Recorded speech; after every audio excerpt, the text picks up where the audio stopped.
नमस्कार क्रिकेट प्रेमी मान खुशी खबर। मिशन बांग्लादेश उपर रिंकू सिंह सेना। शिखर धवन, भुवनेश्वर कुमार एवं किसी सीनियर खेलाड़ी को फेर सुजोग मिली खेलवाई।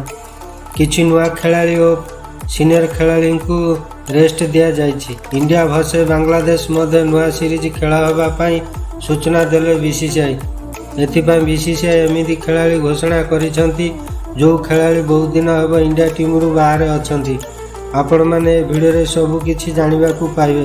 भारत एवं बांग्लादेश मध्य केतोटी मैच हेब टी20 मिशन रे को 15 जन खेलाड़ी खेलिए।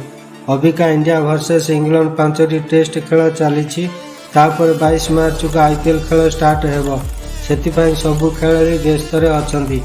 आईपीएल सरिया पर टी20 वर्ल्ड कप 2024 वेस्टइंडीज अमेरिका रे खेल हेब। जदि आपण मैंने आम इंडिया टीम पसंद करछंती ताहले डेरी न करी मो चैनल को सब्सक्राइब करंतु, ता सहित बेल बटन को दबाई दिंतु। ये भाया टेक्निक नुआ न्यूज पाइबा पाई टी20 हो कि वनडे हो, देश हो कि विदेश हो, सर्वप्रथम आपण पाखरे मो न्यूज पहुँची पार। बीसीसीआई घोषणा कले ऋतुराज गायकवाड़ सहित सूर्य कुमार यादव को सामिल कर। बहुत दिन हेब इंडिया टीम रु बाहर थिबा खेलाड़ी शिखर धवन और भुवनेश्वर कुमार, ऋषभ पंत यही खेलाड़ी सुजोग देले। बांग्लादेश विपक्ष में सूर्य कुमार यादव अधिनायक दायित्व ग्रहण कर सहित ऋतुराज गायकवाड़ को वाइस कैप्टेन दायित्व दि जाए। सूर्य कुमार यादव को टी20 मैच अधिका रैंक अच्छा।